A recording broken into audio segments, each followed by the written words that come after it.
예, 오늘은 그 심판이란 무엇인가 라는 그런 주제로 오늘 말씀을 좀 잠시 나누겠습니다. 지금이 대강절 기간이고 또 내일 모레면 이제 성탄절인데 오늘 말씀으로 이 심판에 관한 주제를 나누는 것은 좀 어울리지 않지 않나라는 그런 생각이 들 수 있습니다. 그러나 여러분, 구속사의 관점에서 보자면은 이 대림절, 어드벤트라고 그러는데 이 대림절에 가장 어울리는 말씀이 바로 이 심판과 회개다. 그렇게 우리는 분명히 알 수 있습니다. 이 대림절은 예수 그리스도의 오심을 기다리는 대망하는 그런 신앙적인 절기이죠. 예수님은 그럼 어떤 분으로 우리에게 오시는가? 물론 구원자로 오시죠. 그러나 심판자의 모습은 구원자의 또 다른 면이다라는 것을 우리가 기억할 때에 이 대림절의 기간에 심판에 관한 말씀을 나누는 것은 매우 적절하다, 이렇게 볼 수가 있고, 더욱이 우리가 지난 주들 통해서 세상은 무엇인가, 또 교회란 무엇인가, 그리고 또 지옥과 천국은 무엇인가 라는 그런 주제의 말씀을 나눴기 때문에 오늘 심판에 관한 이 주제는 시의적절하다라고 말할 수가 있겠습니다. 그래서 이 대림절 기간이라 말씀을 드렸는데, 메시아를 기다리며, 그것이 대림절이죠. 메시아를 기다리면서 가장 먼저 그 메시아를 소개했던 사람이 세례 요한 아니겠어요? 이 세례 요한도 예수님의 오심에 맞춰서 어떤 메시지를 선포했죠? 바로 심판과 회개의 메시지였죠. 독사의 자식들아, 누가 너희를 가르쳐 임박한 진노를 피하라 하더냐 라고 이렇게 시작되는 그런 심판과 회개의 말씀을 마치 모르는 사람이 들으면 독설처럼 그렇게 전했습니다. 그래서 성공의 사제인 플레밍 러틀리지라는 그런 사제가 있는데요, 요즘처럼 한껏 이 성탄 분위기를 내고 있는 우리를 향해서 이런 말 합니다. 세례 요한이야말로 대림절의 가장 중요한 인물이기 때문에 크리스마스 카드에 독사의 자식들아 이렇게 외치는 세례 요한의 사파를 넣는 것이 가장 적절하다, 그렇게 말이죠. 맞습니다, 여러분. 틀림이 없습니다. 그렇게 생각해 보면은 대림절이나 대림절이나 그 성탄절 현수막 우리도 이렇게 해놨는데, 그 현수막에 들어갈 문구를 도끼가 이미 나무 뿌리에 놓여 있다, 이런 세례 요한의 그 외침, 그것을 현수막에 새겨 넣는 것이 가장 적절하다라는 걸 생각도 듭니다. 여러분이 대림절이든 또는 대림절 상관없죠. 언제든 우리 신앙의 가장 중요한 내용 중 하나는 바로 이 심판이라는 거예요.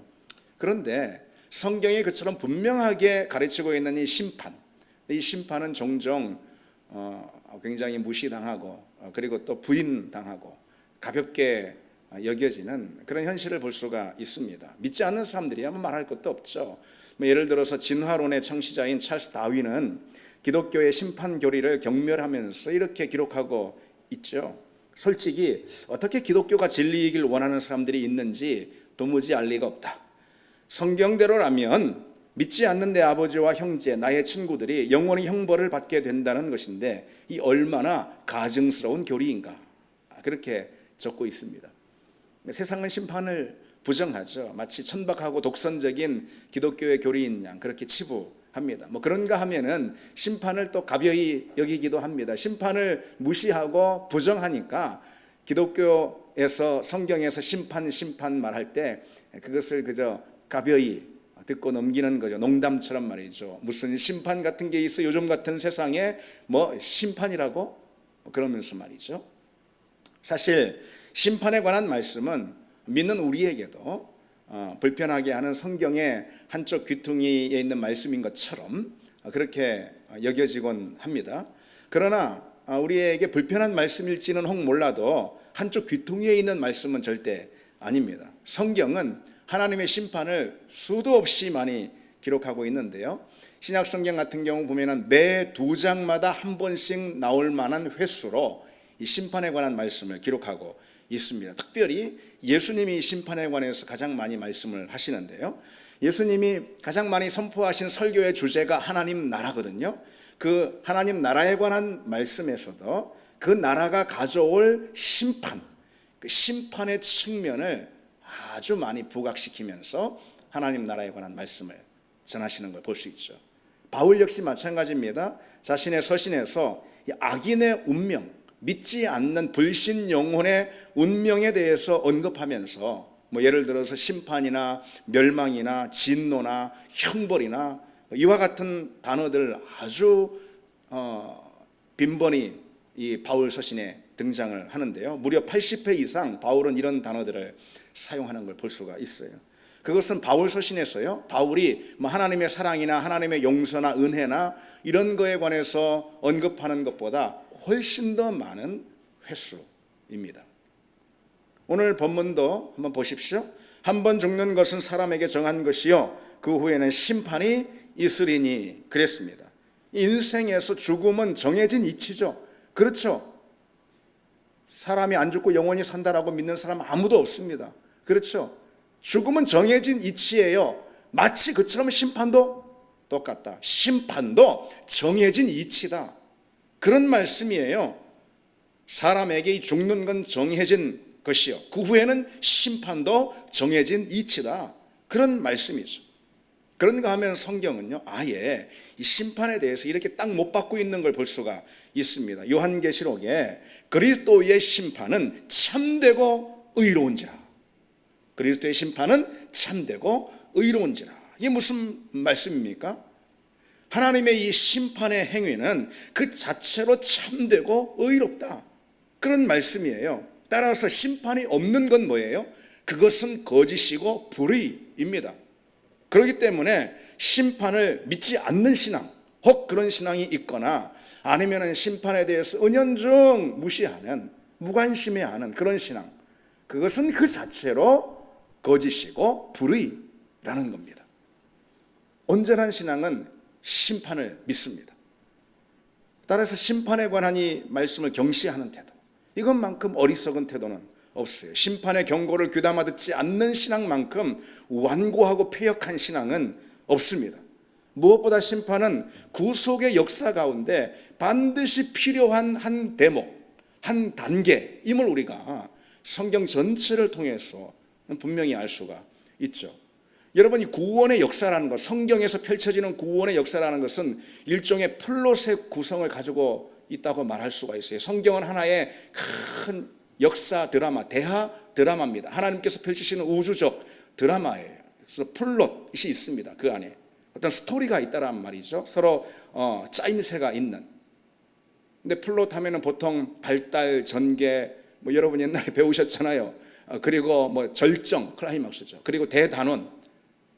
이 구원의 역사가 바로 그런 플롯의 구성을 가지고 있다라는 거예요. 그런데 여러분, 여기서 대단원, 이 대단원을 가져오는 사건이 바로 심판인 거예요. 따라서 심판이 없으면 대단원도 하나님 역사에 있어서 대단원도 없습니다. 대단원이 없으면 영생도 없는 것이고 천국도 없는 거예요. 따라서 이 심판은 구속사에 있어서 아주 필수적이고 필연적인 그런 위치를 갖고 있습니다. 그 심판을 말하는 것, 심판을 전하는 것, 이것은 복음의 내용 가운데 가장 핵심적이고 중요한 대목이다 말할 수 있어요. 그리고 불신자들에게 특별히 심판을 전하는 것, 믿지 않는 사람들에게 하나님의 심판의 그 엄중함, 이것을 증거하는 것은요, 그것은 다른 태도에서 나오는 게 아니에요. 다른 어떤 태도보다도 사랑의 근거에서 전하는 그런 복음 증거입니다. 심판을 전하는 것은 물론 예수 천국 불신 지옥 이런 식으로 직설적으로 알지도 못하는 사람들에게 맥락도 없이 전하는 것은 문제가 있을 수 있지만, 어쨌든 믿지 않는 사람들에게 이 심판을 전하는 것, 이것은 다른 어떤 것보다 사랑에 근거하기 때문입니다. 심판을 증거하지 않는 건 사랑이 없어서 그러는 거예요. 아버지의 마음이 없어서 그러는 거예요. 스캇 소울즈라는 미국 유명한 목사님이 있는데 이렇게 말합니다. 사람들에게 하나님의 심판에 관하여 이야기하는 것은 크리스천으로서 할 수 있는 무례한 행위가 아니라 가장 큰 사랑의 행위이다. 왜냐하면 진짜 사랑이라는 것은 사랑하는 사람들을 파괴하는 것들에 대해 맞서는 행위이기 때문이다 그랬습니다.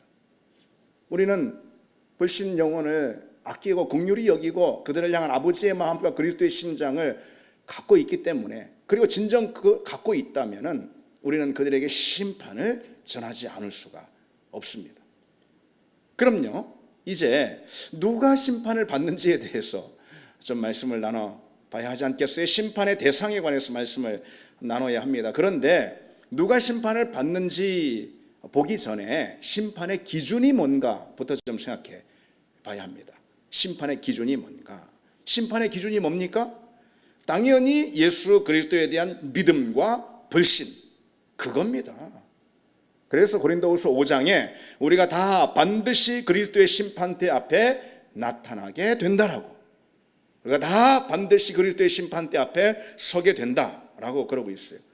그리스도가 심판대에 심판대 위에 서 계신 그런 재판장이시죠. 우리는 그 재판장 앞에 다 나가게 됩니다. 그럼 그 그리스도는, 그 심판대 위에 서 계신 그리스도는 무엇을 근거로 심판을, 다시 말해 재판을 하실까요? 그건 그분이 하신 일입니다. 우리가 행한 일이 아닌 그분이 하신 일을 근거로 우리를 모든 이들을 심판하십니다. 그러면은 그분은 어떤 일을 하셨습니까? 사도행전 17장에 천하를 공의로 심판할 날을 정하신다. 천하를 공의로 심판할 날을 정하신다. 그랬습니다. 여기서 이 공의란 무엇일까요? 당연히 예수 그리스도 십자가죠. 로마서에 그리스도의 십자가를 하나님의 의라라고 그렇게 1장 17절에 말씀하고 있잖아요. 그래서 여기서 말하는 공의, 천하를 공의로 심판하신다 그랬는데, 이 공의는 예수 그리스도 십자가인 거예요. 주님이 하신 일이 바로 그것이죠. 주님이 무엇을 하셨죠? 주님은 어린 양이 되셔서 우리 대신 정죄를 받으시고 십자가에서 심판을 스스로 받으셨어요. 따라서 이제 당신의 그 십자가만 오로지 믿고 붙들고 오직 십자가에 달리신 예수 그리스도만을 우리 구주로 영접하고 그 십자가만을 의존하는 그런 사람, 십자가에다가만 우리의 모든 삶을, 우리 존재를 맡기는 그런 사람, 그런 사람에게 주님은 당신이 십자가에서 승리하심으로 얻은 의와 그리고 생명을 우리에게 주시는 거죠. 심판대 위에서 재판장이 되셔서 심판하시는데 그 심판의 근거는 뭐냐? 주님이 하신 일, 곧 그리스도의 십자가. 그렇죠. 천하를 공의로 심판하신다. 여기서 이 말씀하셨으니 천하가 다 심판을 받는다라는 그런 뜻도 있는 거 아니겠습니까? 천하가 다 그리스도의 재판장에 서야 합니다. 예수 믿는 사람이든 믿지 않는 사람이든 교회 안에 있는 사람이든 교회 밖에 있는 사람이든 아니면은 선한 사람이든 악한 사람이든 불의한 사람이든 아니면은 의로운 사람이든 누구든 말이죠. 예외가 없습니다. 누구든 그 심판대 앞에 섭니다. 그리고 그 가운데 어떤 이는 영벌에, 어떤 이는 영생에 들어간다라고 우리 주님께서 마태복음 25장에 분명히 말씀하시죠. 그럼 여러분, 아까 던졌던 그 질문, 심판의 대상이 누구인가? 심판을 통해서 정죄를 받고 멸망에 이르는 자는 누군가? 이미 답이 나왔지만은요, 첫 번째 불신자들인 겁니다. 불신자들. 예수 그리스도와 상관없고 믿음을 거부한 사람들 심판을 받습니다. 그래서 여러분, 우리 마음이나 우리 바람, 그것이 어떠하든지 그게 중요한 거라기보다도 세상 사람들이 얼마나 불쌍한데 얼마나 딱한데, 그런 우리의 마음, 우리의 정서, 이런 것보다도요, 성경이 뭐라고 말씀하시는가, 이게 중요합니다. 그래서 항상 우리는 성경이 최고의 법정인 거예요. 성경이 우리 삶의, 우리 모든 판단의 기준인 거예요. 성경이 뭐라 말씀하시는가? 불신 영혼들에 대해서 성경은 불신자의 심판을 분명하게 말씀하고 있어요. 이 점에 대해서 타협이 없어야 합니다. 특히 성경이 복음에 관해 말씀하시는 그 대목에서 이 불신자의 심판이 항상 강조되고 있어요. 복음에 대해서 말씀하실 때 불신자의 심판이 부각되고 있습니다. 마가복음 16장 어떤 장면일까요? 마가복음이 다 끝난 대목 아니겠어요? 주님께서 구원을 다 이루셨어요. 그리고 승천하시면서 이렇게 약속하시는 대목이죠. 또 이르시되 너희는 온 천하에 다니며 만민에게 복음을 전파하라. 믿고 세례를 받는 사람은 구원을 얻을 것이요 믿지 않는 사람은 정죄를 받으리라. 분명히 말씀하시죠. 믿는 사람은 구원을 받고 믿지 않는 사람은 정죄를 받는다. 바로 그거죠. 요한복음 3장 16절, 우리가 제일 잘 알고 있는 복음의 말씀 아니겠어요? 성경의 골자. 하나님이 세상을 이처럼 사랑하사 독생자를 주셨으니 이는 그를 믿는 자마다 멸망하지 않고 영생을 얻게 하려 하십니다. 무슨 말씀이죠? 거꾸로 보면은 그를 믿지 않는 자는 다 멸망을 당하고 영생을 얻지 못한다. 그 말씀 아니겠어요? 그래서 조금 뒤로 가서 18절에 이렇게 분명히 덧붙이고 있습니다. 그를 믿지 아니하는 자는 하나님의 독생자의 이름을 믿지 아니하므로 벌써 심판을 받은 것이다. 성경은 불신이 곧 심판의 가장 중요한 조건이다 라는 점을 어느 곳에도 양보 없이 말씀하고 있습니다. 그리스도와 무관한 사람, 그리스도 없이 산 사람, 그런 사람은 반드시 심판을 받습니다. 오늘 본문 역시 그렇습니다. 우리말 성경이라는 성경으로 오늘 본문을 보면은 한 번 죽는 것은 사람들에게 정해진 일이며 그 후에는 심판이 있습니다. 그리고 이제 28절에 이와 같이 그리스도께서도 많은 사람의 죄를 담당하시려고 자신을 단번에 들이셨습니다. 이게 초림인 거예요. 먼저 오셔서 자신을 단번에 죄를 해결하기 위해서 들이셨다. 희생양으로. 그리고요, 재림에 관해서 말씀하시는 거예요. 그리고 그분을 고대하는 사람들을 구원하시기 위해 죄와 상관없이 두 번째 나타나실 것입니다. 두 번째 이거 재림을 말하는 것입니다. 두 번째 나타나셔서 무엇을 하십니까? 죄와 상관없이 그분을 고대하는 그분의 사람들, 그 사람들을 구원하시는 것이 바로 두 번째 나타나신 곧 재림의 목적이죠. 그렇지 않은 사람들은 어떻게 되나요? 구원에서 제외되고 심판을 받습니다. 또 데살로니가 후서 1장에도 이렇게 말씀하고 있어요. 하나님을 모르는 자들과 우리 주 예수의 복음을 복종하지 않는 자들에게 형벌을 내리시리니 이런 자들은 주의 얼굴과 그의 힘의 영광을 떠나 영원한 멸망의 형벌을 받으리로다 그랬습니다.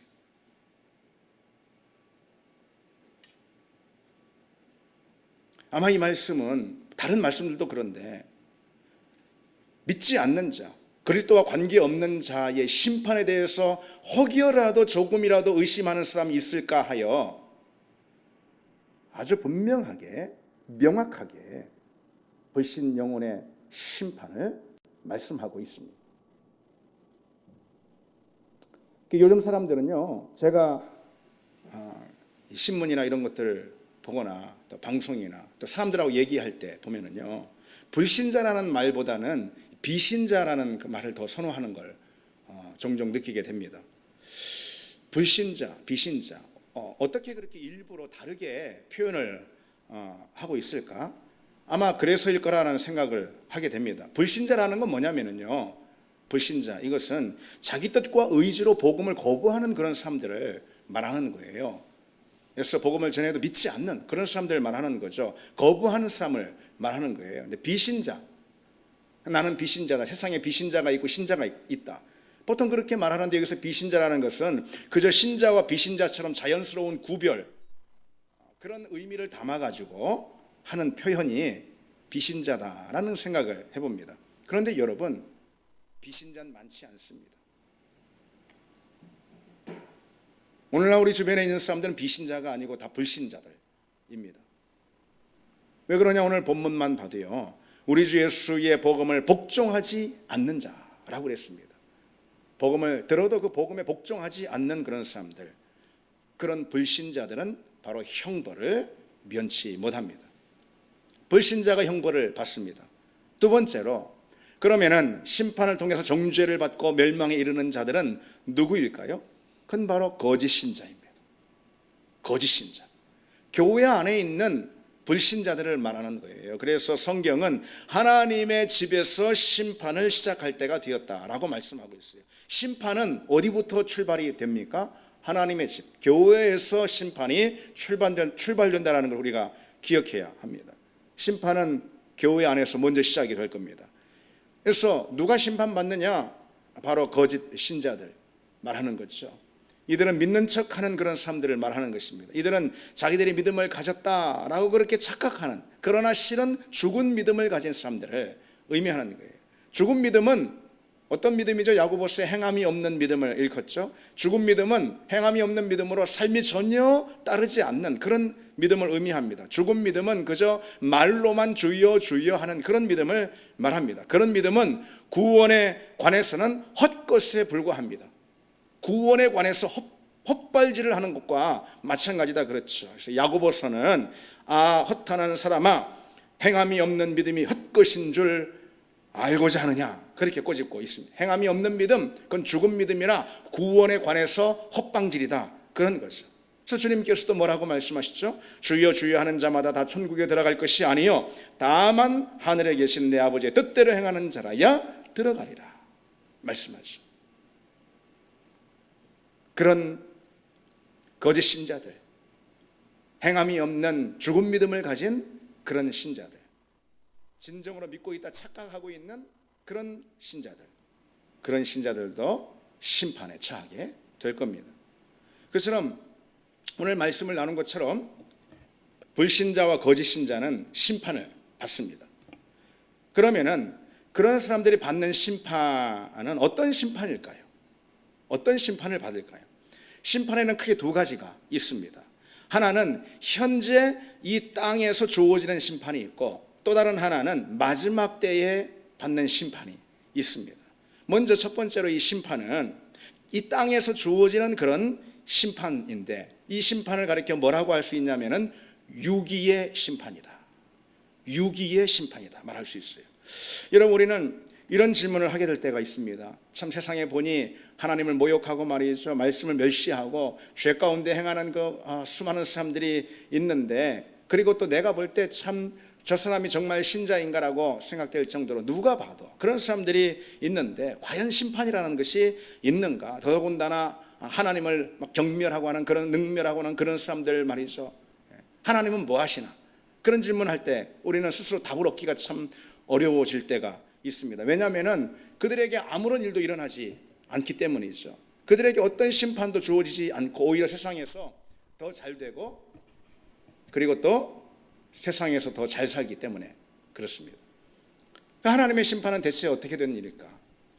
하나님은 분명 그들에게 진노하시고 또 심판하고 계신다. 우리가 그 사실을 잊지 말아야 합니다. 어떤 심판일까요? 로마서 1장에 이런 심판에 대해서 말씀하고 있어요. 그들이 마음에 하나님 두기를 싫어하며 하나님께서 그들을 그 상실한 마음대로 내버려 두사 합당하지 못한 일을 하게 하셨다, 그럽니다. 유기의 심판인 거예요. 내어 버려두는 그런 심판입니다. 완전히 구제불능인 아이, 부모가 아무리 뭘 어떻게 하려고 해도 도저히 듣지 않는 완전히 완고하고 악한 그런 아이, 얼레고 달래고 도저히 소용없는 그런 아이, 결국 부모가 내 맘대로 해, 네 알아서 해. 여러분, 그게 뭡니까? 그거는 벌이죠. 심판입니다. 바로 그와 같은 심판, 이게 바로 유기의 심판입니다. 특별히 본문에 내어버려 두사, 로마서 1장에, 이거는 헬라어 원문에 넘겨주다, 그런 말입니다. 파라디도미, 넘겨주다. 하나님께서 넘겨줘 버리는 것입니다. 어떤 사람이요? 하나님께 자꾸 우기는 거예요. 내 인생 내 거라고, 당신이 뭔 참견이냐고, 하나님 같은 게 어디 있냐고, 간섭하지 말라고, 내 인생 주인 나라고, 내가 알아서 한다고, 당신이 뭐냐고. 그 하나님께서 하도 그러니까 그냥 인생의 운전대를 넘겨줘 버리는 것이죠. 그 순간 어떻게 될까요? 그 자체가 끔찍한 심판, 곧 내어 버려둠의 심판이죠. 그런데도 그걸 모르고 자기 만족에 취해가지고 사는 사람들, 그런 사람들이야말로 천하의 불행한 처지에 있는 사람들입니다. 아무리 하나님 떠나도, 아무리 하나님을 내 인생에서, 자기 인생에서 밀어내도, 심지어 하나님을 모욕하고 말씀을 경멸하고 제멋대로 살아도, 그래도 어떤 하나님의 심판도 채찍질도 없는 그런 사람들 말이죠. 그런 사람들은 하나님이 이미 버린 사람들이고 이미 심판을 받은 사람이나 마찬가지다, 그거죠. 그런데 여러분, 소위 교인들, 교회 안에 있는 신자, 교인들 가운데도 하나님으로부터 버림을 받은, 유기의 심판을 받은 사람들이 있을 수가 있습니다. 지금 하는 일이 막 너무 잘 되고 너무 바빠가지고 예배 드릴 겨를도 없어요. 예배 나올 수가 없어. 일이 너무 잘 돼가지고, 인생이 너무 잘 풀려가지고 정신없이 딴짓하다가 예배고 신앙이고 뭐고 뭐 다 내팽개쳐도 뭐 어떤 하나님의 책망도 채찍도 없어. 그냥 그게 잘 되는 건 그냥 신앙도 팔아먹고 어느 순간 자기도 모른 채 하나님으로부터 점점 멀어지는 거. 여러분, 그것은 심판입니다. 무서운 심판입니다. 채찍과 경책으로 인한 회개의 삶, 그것이 없는 인생은 이미 하나님께 심판을 받은, 사실 하나님과 무관한 존재라는 거죠. 우리가 하나님 떠났을 때 하나님의 채찍받고 있잖아요. 우리가 신앙생활 게으리 했을 때 하나님의 엄중한 책망을 듣고요, 그리고 두렵고 떨리는 마음으로 무서워서 하나님 앞에 나와 울면서 기도하는 것. 여러분, 그것이 하나님 사랑받는 사람입니다. 그것이 복된 삶입니다. 그런 유기의 심판이 이 땅에서 주어집니다. 그리고 두 번째로 어떤 심판일까? 마지막 날 있을 최후의 심판입니다. 주님은 요한계시록에 보라, 내가 속히 오리니 내가 줄 상이 내게 있어 각 사람에게 그가 행한 대로 갚아주리라 그랬습니다. 이 땅에서 내어 버려둠 유기의 심판을 받은 사람은 최종적으로 최후의 심판을 받게 됩니다. 최후의 심판이라는 것은 주님의 재림 후에 곧장 온 인류 가운데 대대적으로 임하는 그런 심판을 뜻합니다. 역사적인 심판, 우주적인 심판입니다. 요한계시록 20장을 특별히 보면은요, 모든 죽은 자들이 심판대 앞에 서 있는 그런 최후의 심판 장면을 계시록 20장에 묘사하고 있는데요, 그 장면은 계시록에서뿐만 아니라 성경 전체에서도 가장 극적인 장면이다라고 표현할 수가 있습니다. 이 계시록, 요한계시록의 전개 순서를 보면은요, 먼저 세상이 멸망해요. 요한계시록 17장에 보면은 세상이 멸망해요. 그리고 적그리스도와 거짓 선지자들이 심판을 받아서 불못에 던져져요. 그리고 그들의 수괴인 사단 마귀 있죠. 그 사단 마귀가 패망을 해서 불못에 던져집니다. 그 다음에 가장 나중에 최후에 사단을 따르던 그 불신자 무리, 그들이 심판을 받게 됩니다. 모든 것이 다 끝난 다음에 완전히 역사 가운데 최종적으로 인류에 대한 대대적인 심판이 진행이 되는 거죠. 심판은 그때까지 연기됩니다. 그리고 사단 마귀까지도 불못에 던져진 그 후 완전히 최후에, 그야말로 최후의 심판이 그리스도의 백보자 앞에서 대대적으로 일어납니다. 모두가 심판을 받는 모습을 같이 봅니다. 그것도 죽은 모든 인류가 다 함께 부활해서 심판을 받습니다. 그래서 어떤 이는 생명의 자리로, 어떤 이는 심판의 자리로 그렇게 들어가게 된다는 거죠. 이 얼마나 여러분 두렵고 떨리는 일입니까? 요한계시록 20장을 여러분 읽으십시오. 묵상해 보십시오. 이 얼마나 두렵고 떨리는 일인가. 우리는 살아생전에 결코 누구나 앞으로 서게 될 그 자리를 한시도 잊지 말아야 합니다. 한시도 잊지 말아야 합니다. 이 짧은 인생, 우리 코끝에서 숨만 멈추면 끝나는 이슬 같은 짧은 인생, 영원에 비교해 보자면 한 줌도 안 되는 짧은 인생, 아무리 잘 살고 행복하고 모든 것을 가지고 모든 것을 누리고 또는 아무리 선하고 아무리 의롭게 살았다 하더라도 그리스도가 없는 삶은 그와 같은 역사적 우주적 심판의 자리에 서서 불못에 던져지게 됩니다. 우리는 항상 그 자리를 염두에 두고 살아야 합니다. 이 사람이 가장 지혜로운 사람이에요. 이 사람이 믿음의 사람인 거예요. 진짜 믿음은 마지막 때를 향해 그 시선을 고정시키고 현재를 살아가는 그런 사람입니다. 최후의 심판은 모든 것을 다 끝내는 자리인 거예요.